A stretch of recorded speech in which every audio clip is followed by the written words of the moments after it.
and I am coming to you on Facebook Live for the first time.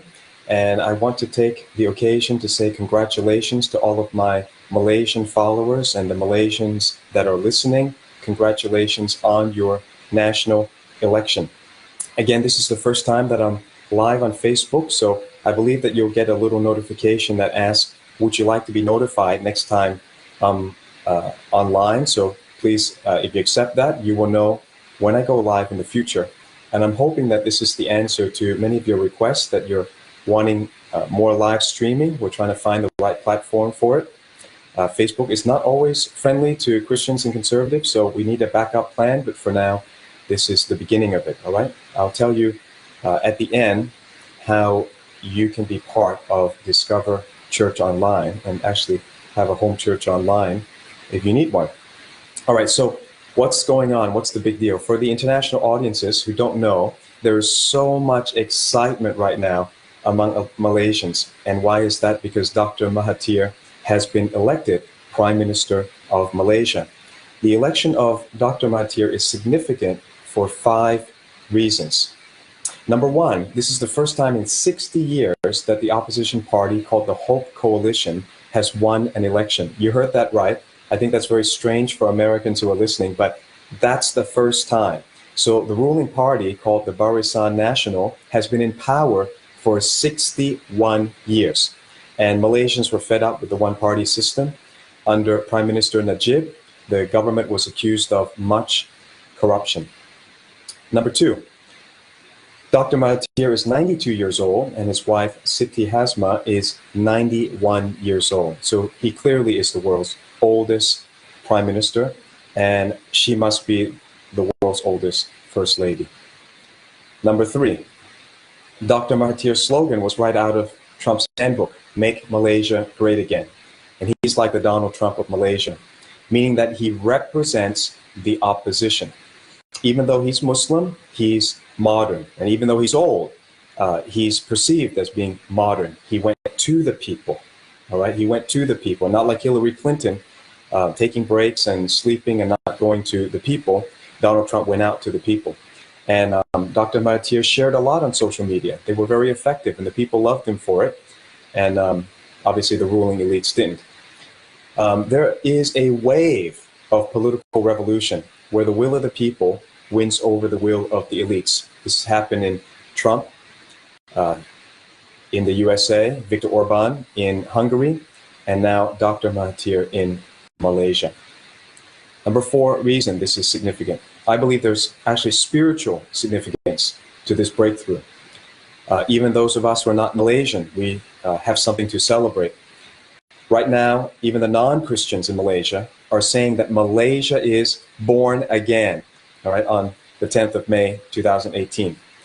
Christians started praying together.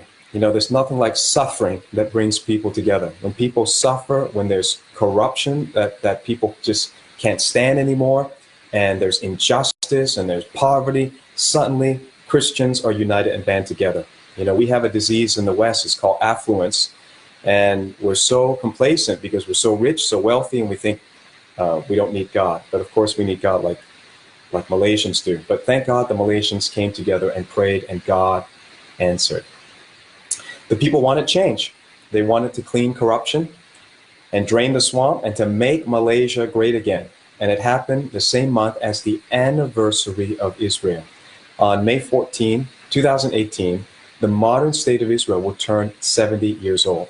It's just amazing. What a you can't say coincidence, because it really is a God incident. But if you look at the pictures of how people are celebrating, they're so jubilant in the street. I'll post some of these pictures. I get the feeling of how amazing, how much hope one leader brings. When corruption goes, when a corrupt government goes, the people are jubilant. The people are ecstatic. And that just makes me think of the day when Jesus Christ will return and every government in the world will be replaced.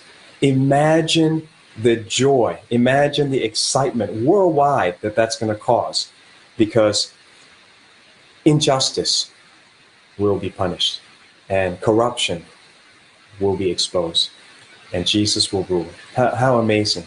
For not just for Christians, but for anyone that longs for justice. That's going to be an amazing day when Jesus replaces corrupt governments on the earth. The day will come because Revelation chapter 11 promises it. The seventh angel sounded, and there were loud voices in heaven saying, "The kingdoms of this world have become the kingdoms of our Lord and of his Christ, and he shall reign forever and ever." Number 5, I think this is the most important story out of this whole event. Dr. Mahathir has promised to stay in power for only 2 years and then hand power over to the man that he put in jail, Anwar Ibrahim. Now you got to listen to this story. Anwar was a protege of Dr. Mahathir and a rising star of Malaysian politics until the two men had a falling out in the late 1990s. Anwar was deputy prime minister of Malaysia, and then he was jailed in April 1999 on trumped-up sodomy charges. After he was released in 2004, Anwar was convicted and jailed again by the subsequent prime minister, Najib, for another sodomy charge. Anwar has served 3 years out of the 5-year prison sentence, which started in 2015. Now, Dr. Mahathir, like Donald Trump, has not wasted time and has got to work right away.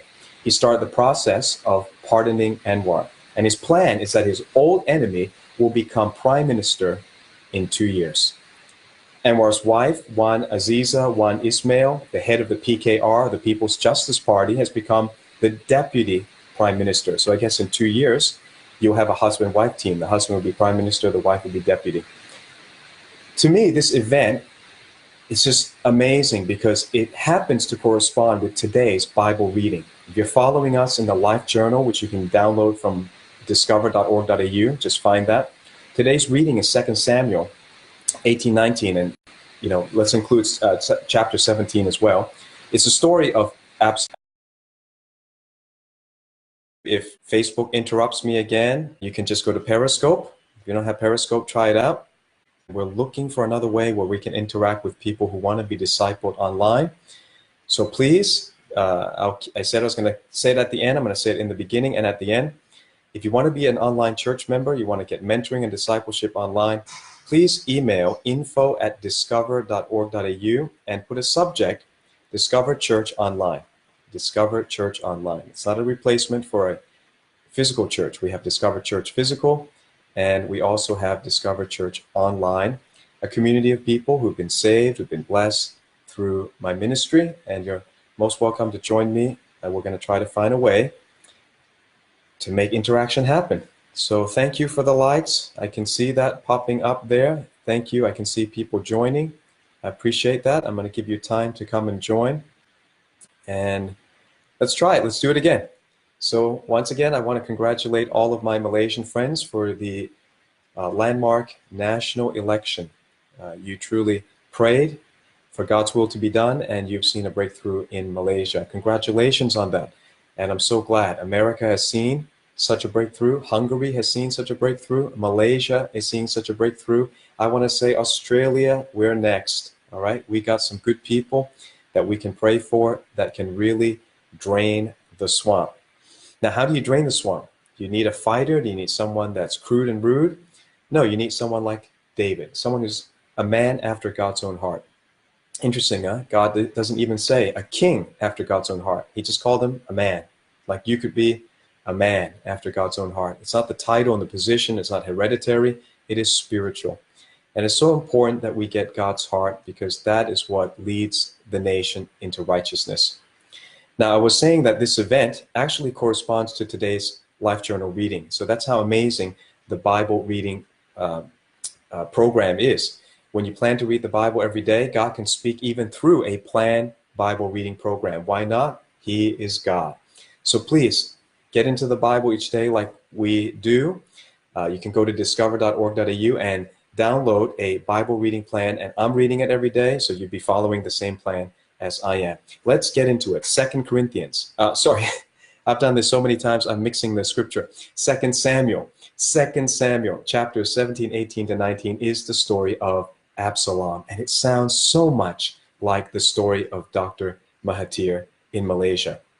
Absalom took the throne from his father, King David, and made Amasa captain of the hosts.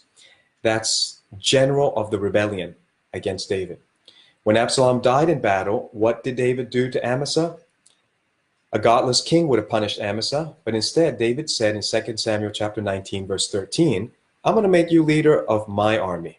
So he turns to the general of the enemy's army and says, now that the fight is over, I'm going to make you not just my friend, I'm going to make you in charge of my military. What kind of man does that?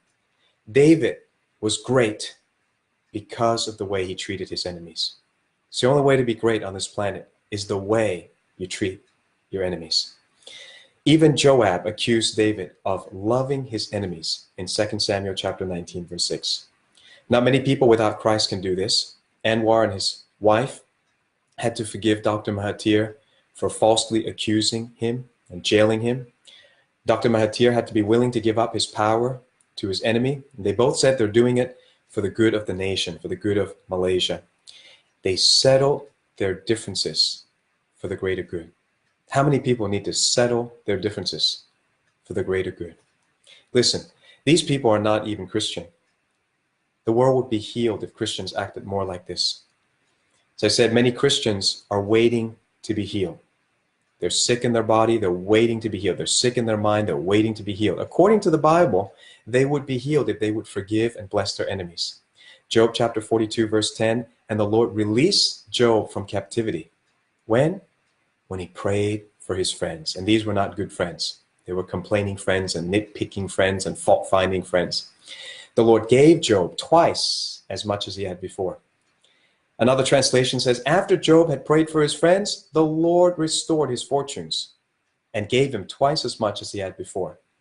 So you don't get twice as much. You don't get this kind of victory until you learn to pray for your enemies. Many nations are sick because they don't do what Dr. Mahathir is doing.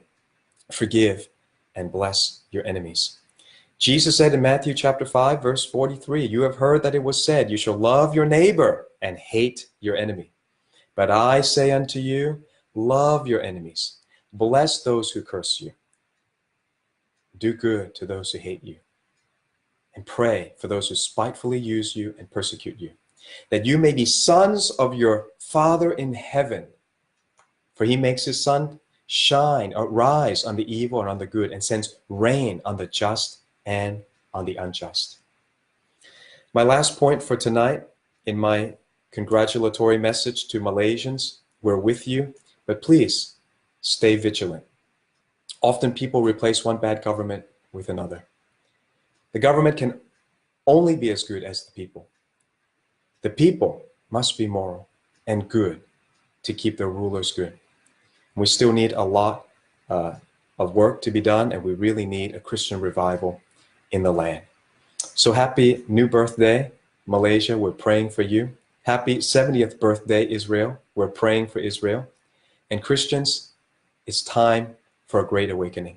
It's time for Christians to show this God kind of love to the world. Learn to pray for fellow Christians that you disagree with. You can't criticize someone you're praying for. You know why? Because you want them to succeed. Job prayed for his frenemies and he was healed. It's time to be more like David than Saul. It's time to be more like Job than Job's friends. And it's time for God to drain the swamp. I'll be doing more live teaching for my online church members. Once again, if you'd like to be part, you'd like to be a committed online church member, be mentored by me, please email info@discover.org.au and put a subject headline, Discover Church Online, so that we know what you're emailing about. All right. Once again, if Facebook asks you, do you want to be notified? You just click at the bottom, turn on, and then you will be notified of Facebook Live next time I'm on. Again, I'm looking at different platforms. I am really trying to interact with my online disciples more. I appreciate you so much. You're wonderful people, especially those in Malaysia. God bless you.